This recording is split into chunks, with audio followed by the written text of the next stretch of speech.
Southeast Colorado stretches 200 miles from the Rocky Mountains to Kansas. It touches New Mexico and Oklahoma. I'd say definitely we're one of the best kept secrets in the state of Colorado.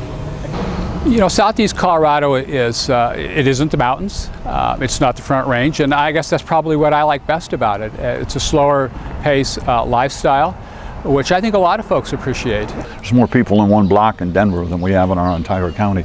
You don't see sprawling subdivisions, you don't see shopping centers.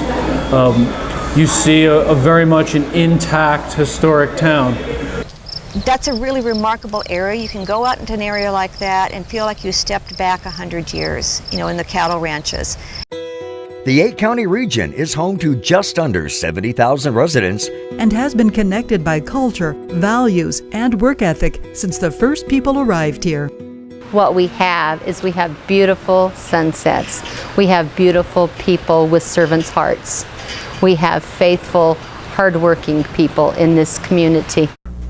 The farmers here are resilient. We raise cattle, we raise corn, we raise wheat, but the best thing we raise in this community is kids. You know, we raise kids who know how to work, who know how to serve, and who appreciate the life that they live. You know, I've seen examples of it time and time again. You know, at a basketball game or something, the basketball star would walk in and some little old kid would, hey, you know, and no matter what, that boy would stop and pick that little kid up and tote him around. Well, that counts for a lot. That was something that was definitely a priority to me, is to stay close to family, and it was just an added bonus that I was able to find employment. Moved from Denver when I was 6 years old, lived here since that point in time, went to college, said I was never going to come back to a small town, and 5 years later I decided to move back to a small town. My wife says constantly, for living in a little small town with nothing to do, we stay awfully darn busy. The Southeast Colorado region believes in doing a lot with a little. In our community we have people who wear several hats, so a few do a lot. And we don't have the resources monetarily, but we do have the people who really contribute to this community. And that's what I think motivates me to serve this community, is that we don't really care who gets the credit. We care that the job gets done.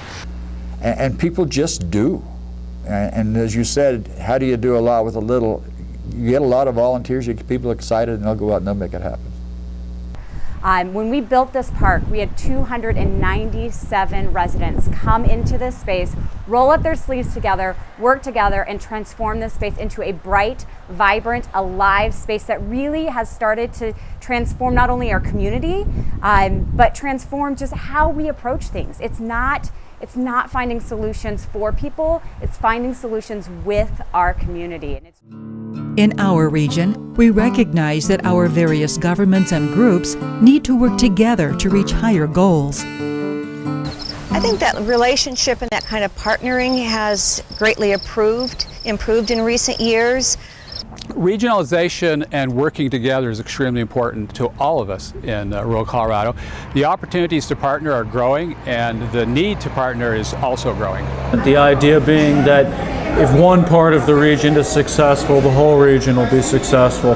When you start to think regionally, I think the possibilities expand, and that's where organizations like SCED, Southern Colorado Economic Development District, have been helping a great deal.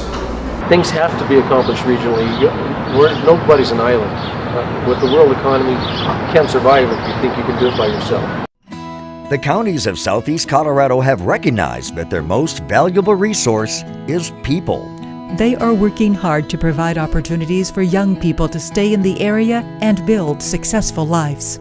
The thought of my 5 kids moving away and not wanting to come back to their home I don't like that idea. If they choose to come back, I want them to have opportunities here. Sometimes people don't see that there's a lot of opportunity in our area. They don't see all of the jobs that may be available, and that's one of the things that we're trying to do is educate youth on the types of opportunities that they could have, especially within the healthcare and manufacturing fields in these areas, to try to get them to come back and get them to stay in this area. And again, the development of other economic drivers besides agriculture is extremely important to provide new opportunities and new job opportunities to the young folks. We can't just rely on one or two industries to carry us through, because it's great when they're here, but when they're not, we really are hurting. Main Street in southeast Colorado used to be a busy place. As agriculture and technology have changed, so has the traditional downtown of the region. Now many towns have high vacancy rates in their downtown buildings. Towns like Trinidad are finding ways to revitalize their historic downtown area. Creative district effort, it involves focusing on small, creative, entrepreneurial type businesses that can come and create their own economy here. We're primed for small business that wants to come in. In fact, we have some right now that would like to come to Crowley County because the taxes are low, the cost of living is, I can't say it's cheap, but comparatively speaking, I think it's much less than it would be in the Denver, Colorado Springs areas. So we have a living laboratory here for historic preservation, and I think this is one of those other areas that there's lots of room to grow. We could bring students down here, take buildings, show them all that goes into restoring buildings, and in the end we get a restored building and then people who are more knowledgeable about this kind of trade. Southeast Colorado represents an independent spirit. We're just as important, we're just as valuable as Denver or Colorado Springs or any of the Front Range. You know, we're used to tough times out here. It's kind of just part of the fabric of this whole area. We don't have all the answers. We don't have all the money in the world, but we have heart and we have spirit. We just need some help sometimes. We need financial support at times. We need technical support. But we'll take it and we'll show you a good job when we get done, and you'll be proud of what we do. We used to say, lead, follower, get the heck out of the way. Our greatest investment are the people. That's what I know. We're ready. We've got the people. We've got the success to build on. We do a lot with a little.